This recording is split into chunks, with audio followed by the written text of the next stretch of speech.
Welcome everybody to another CTMfile web chat.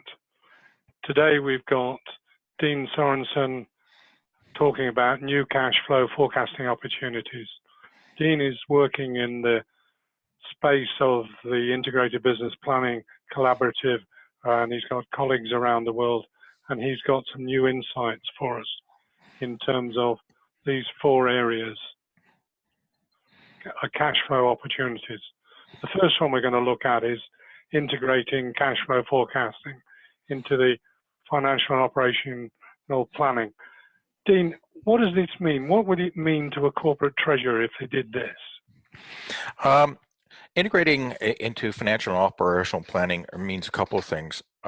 First of all, having the capabilities that make cash flow forecasting, I would call it more of a byproduct of ongoing financial and operational planning processes. So, for example, one of the capabilities I talk to companies about is double entry logic, and double entry logic is essentially creating journal entries that drive the balance sheet and cash flow. So, if you've got a financial forecast on a specific P&L line item, you know which accounts it's hitting and the cash impact. So really being able to embed that logic into the system rather than having a separate system. And I think this, go ahead. So does that mean that who does the work then?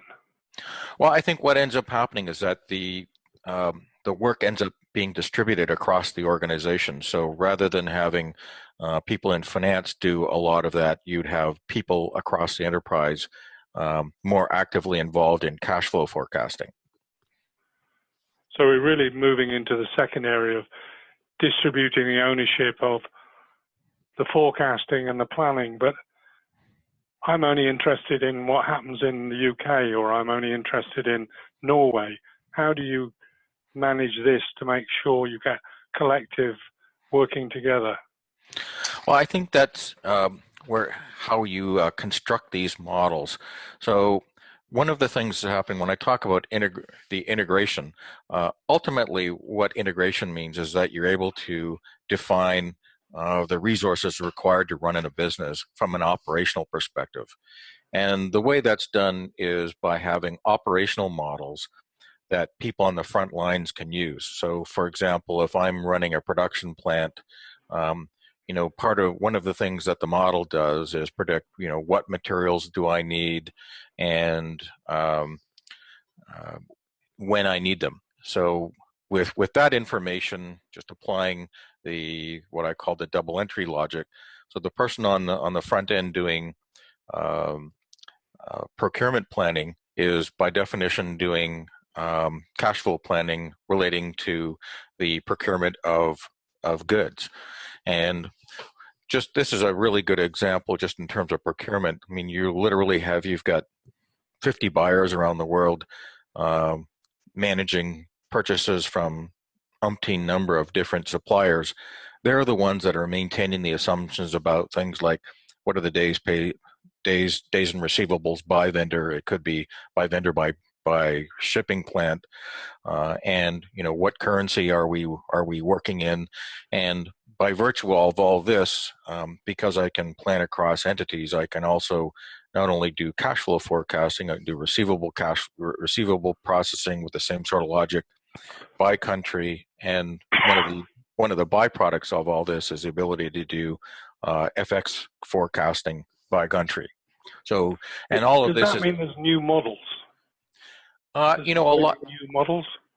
A lot of this is using existing models that are currently existing in companies. So, for example, the one I talked about with operational planning, the problem is that most companies is that the financial and operational systems are separate. So, by incorporating these existing models into one system, it provides a lot of synergies and incremental capabilities that one wouldn't get by having separate systems. So if you're a manufacturer where you have very detailed planning at the production level, how do you incorporate that, which is very different from the financial systems? I think that in a lot of cases they're different, but in a lot of cases they're very similar. So, for example, one of the things that you want to do if you're running a production plant, you may have a lot of production operations you're running, but one of the reasons why you'd want to have operations integrated with finance because your financial plan is therefore rooted in operational reality. So you develop an operational plan that's executable and then apply financials to it. And in the process of applying financials to it, which would include standard costs or whatever costs that you have, you can then apply cash flow assumptions associated with every individual line item. And again, these cash flow assumptions would be maintained by those who understand them the most, be it somebody managing receivables, somebody managing payables, or somebody managing cash. So this whole idea of distributing ownership of the cash flow model to people who understand it the most. But layered on top of that, you get things that aren't directly to any particular department, like market trends, weather patterns, economic downturn, and so on. How do you layer that in as well, given the complexity of something which is pretty complex anyway? Right. Well, I think that there's two components of any plan. One is the day-to-day operations. So I have to meet a certain amount of demand, that kind of thing, and this is what I'm expecting to have happen. And I think some of the things that you just described are some of the scenarios that you might be running. So, you're looking at market trends and you're applying, overall market trends to sales forecasts or trends in terms of commodity pricing. You can incorporate those into the forecast as well by way of scenario planning. And when you're doing your scenarios, the output of scenario planning is cash. So as you're doing that kind of planning, again, cash is just a natural byproduct of the scenario planning that you're doing. And we've actually rolled again into the third topic. But you've got very different people and different teams doing this. Who's in control of all of this, the integrated thing? Is it the CFO? Who does it? Yeah, it's largely the CFO, but I think that one of the things that underlies what we're talking about here is the migration towards more enterprise management systems, not just cash flow systems. But the analogy I would use was, back 20 years ago, ERP vendors, they glued together bills of materials and routings and all these other good things to bring together the general ledger, costing systems, accounts receivable, payable, all that stuff. All that was really driven by embedded modeling logic that brought together finance and operations. So if you think of that same analogy now applied to planning systems, it's the same thing. So if you ask who actually owns the enterprise system, it's multiple stakeholders. And it's the same thing that's happening to planning systems. So you have multiple stakeholders managing or owning a system. Now, theoretically speaking, I think in a lot of companies, really it should be the chief operating officer that owns a management system. And most don't have chief operating officer, so it almost de facto falls to the chief financial officer. But in a lot of cases, I could see the CFO playing the role of somebody who's actually managing the management system, if you will. So Treasury and finance become even more central to the organization. Exactly. When you think of some of the challenges that organizations have with cash flow forecasting, as we all know, cash flow forecasting is probably one of the most difficult things that organizations have to do. And really, the inability to forecast cash is really symptomatic of broader challenges with the management systems as a whole. And I think that to the extent that organizations can drive better cash flow forecasting, it really drives much better planning and has a lot of value associated with it. So in other words, good cash flow forecasting can almost be seen as a barometer of effective management systems. And in that sense, Treasury becomes very critical in terms of driving better performance management. But the current systems inside Treasury management systems, forecasting systems inside the Treasury management systems are nowhere, don't go this broad in terms of the level of detail that they exist on and use. How do you incorporate them as well? Yeah, the Treasury management systems, I think, for the most part, are focused on short-term cash needs, and I'm not. I think that what we're talking about here in enterprise systems really need to work in concert with Treasury management systems, because I don't see these really replacing the need for Treasury systems, because these Treasury systems provide a really important vehicle in terms of consolidating cash um, um, uh, positions and understanding short-term implications for cash flow forecasting purposes. But taking the input of these short-term cash flow forecasts and integrating them with these broader management systems, I think is important in terms of providing a coherent view of what cash looks like. So I still see Treasury systems providing immediate short-term cash flow, but these enterprise systems leverage or integrating with those and working with them to provide medium and longer-term views on cash. So how many cash flow forecasts do you think a typical corporate needs?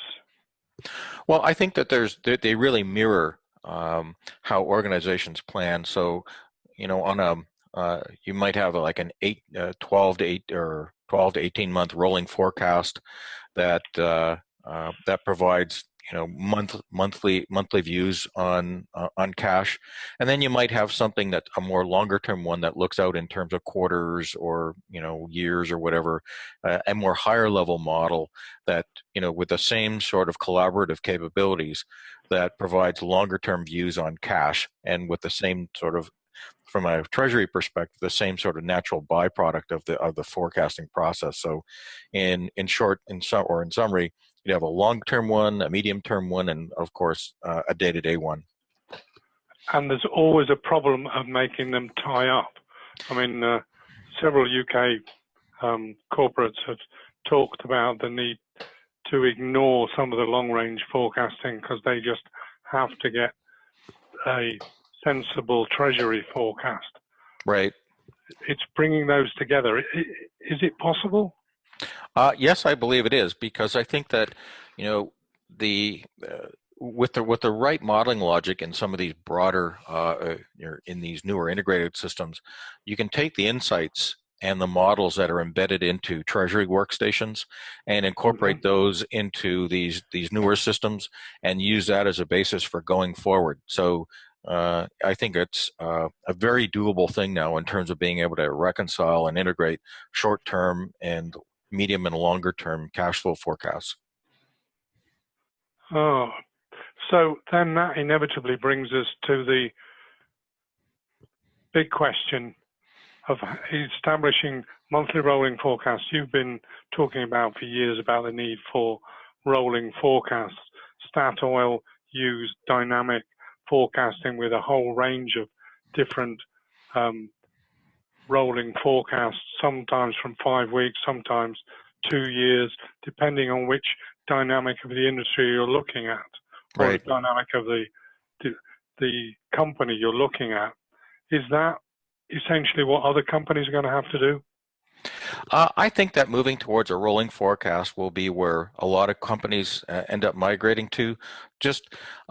And just to acknowledge something that I read about. I mean, I see a lot of companies talking about using rolling forecasts and how successful they are, but I think that I've also read and experienced conversations with other companies about some of the challenges that they've had with rolling forecasts.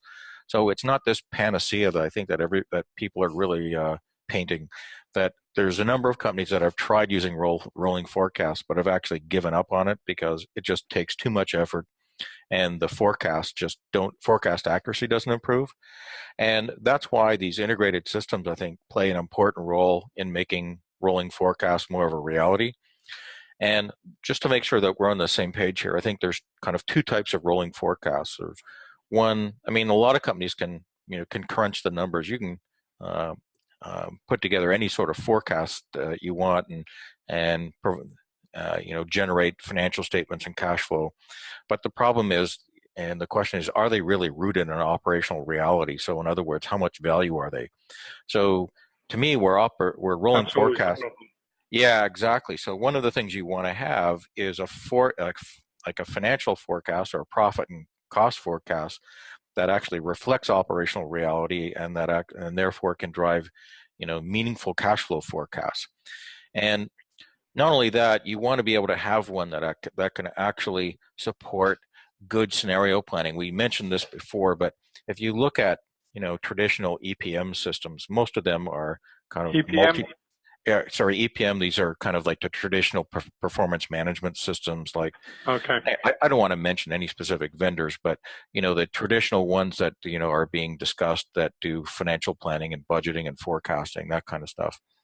I mean, one of the things is that a lot of these systems talk about the idea of getting companies off of spreadsheets, and I think that they've largely accomplished that to support data collection and budgeting and reporting, but that's certainly not true of forecasting. In fact, I've talked to some people who basically say that those tools just weren't made for forecasting, especially in big multinational companies. They just don't have the level of granularity or the modeling capabilities to support any sort of meaningful scenario planning. And what ends up happening, I actually talked to one company that it took them 5 days to get through one scenario because most of the assumptions were sitting offline in spreadsheets somewhere. So if you wanted to crank through a scenario, people had to go off and update models in spreadsheets and stick them back in the system. And then they had to, there was a lot of manual manipulation. And one of the things that having embedded modeling logic inside a system does, it enables these scenarios to flex. So you don't want to have to interrupt a scenario in the middle of a run to update some assumption. You want the assumptions to naturally flex with the given scenario. That applies to cash flow. So you want this is a whole new level of functionality and complex simplicity, if you see what I mean. It is, and it's just fundamentally different than what people are kind of referring to as leading financial systems. Like, to me, I've talked to CFOs and senior finance people who, when I tell them, you should, like in a manufacturing world, you really want to have a bill of material and a routing and all this detail inside a planning system, and their response is, well, why would I want to have all that detail sitting in there? I don't want to plan at that level of detail. And I think the answer to that question is because, going back to some of the points that are on the page here, you don't want to have your finance people running around updating models, because what ends up happening is that if you don't have the models sitting in the system, your finance people have to go talk to the operational people anyway to figure out what changes have happened and how potential scenarios impact the models that they've developed. You want other people doing that. You don't want to just focus it within finance. You want to have the entire organization, owning a piece of the model, and so they can collectively understand how, either a change in demand or a change in commodity prices or a change in foreign currency rates or interest rates, how those things are actually going to affect the business. And I think that, the existing financial system today just really don't support that. So when are we going to get these new generation of integrated cash flow forecasting and financial and operational planning all integrated and using real rolling forecasts? Any time estimates on this before we close? Well, first of all, I would say that the technology currently exists to do all this stuff, but I think nobody's doing it. Nobody's doing it, and there's a couple of reasons for this. First of all, it's relatively new, but second of all, if you look at the way market analysts are viewing the world, I mean, you look at they'll look at financial planning applications and they'll look at operational planning applications separately. You won't see market analysts covering integrated business planning. I don't think they quite know what to do with it. So consequently, if you look out there in the world, that you would lead you to believe that the current systems, like the traditional big vendors are providing leading practices in profit and cash flow forecasting, and to me, I don't think that's the case anymore. I think they were at one time, but I think that newer applications and vendors have passed them by. But the second I know issue you're not really giving us any clues as to which vendors, but clearly they are starting to emerge, and you're seeing visions or practical applications of this. Yes. Yes. And as well, I think that just from a second reason as to why companies aren't using them as much, if you just think about how companies buy and implement software, the financial guys will implement their own, the operations people will implement their own. You just won't see anybody doing it holistically. Very few do. In fact, I've got a few clients I'm working with right now, and part of the process is helping them, different stakeholders, understand why it is that they need to have a more integrated process. So that means like having the FP&A guys together with the Treasury guys, with the supply chain people, as well as sales and operations planning folks, get them into a room and help them understand what would the process look like from an integrated perspective, and what specific capabilities that you need over and above what you currently have, and why it is that you need to start thinking more holistically about it. So there's those two kind of key barriers. They're both internal and the ones which are a little bit more external in terms of the information being fed to financial and operational folks in terms of leading vendors. Thank you.